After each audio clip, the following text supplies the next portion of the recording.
Mega star যার ২৬ বছরের অভিজ্ঞতা, এরকম একজন বড় স্টারের সাথে স্ক্রিন শেয়ার করা ইজি না। সেই সাথে আসলে রায়হান রাফির ছোট পর্দার জনপ্রিয় অভিনেত্রী সাবিলা নূর প্রায় এক যুগেরও বেশি সময়ের ক্যারিয়ারে অসংখ্য নাটক, বিজ্ঞাপনে কাজ করেছেন তিনি। শোবিজ অঙ্গনে লম্বা সময়ের এই পথ চলায় কেবল সিনেমায় নাম লেখানো বাকি ছিল সাবিলার। সেই অপূর্ণতাটুকুও পূর্ণ হয়েছে। প্রথমবারের মতো ঢাকাই সিনেমার মেগাস্টার শাকিব খানের বিপরীতে তাণ্ডব সিনেমায় অভিনয় করেছেন তিনি। দেখছিলাম যে সবাই লিচুর বাগান বা সবগুলো গান যেভাবে করে এনজয় করছে, ওইটা আমার কাছে খুব ভালো লেগেছে।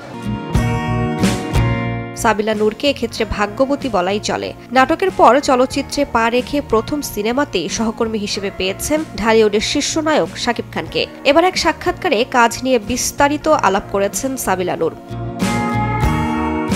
সাক্ষাৎকারে তিনি বলেন, আমি ছোট পর্দায় শেষ 2 বছর সেভাবে নিয়মিত কাজ করছি না, কারণ ভালো কন্টেন্টে কাজ করার একটা ইচ্ছা থেকে বেছে বেছে কাজ করছি।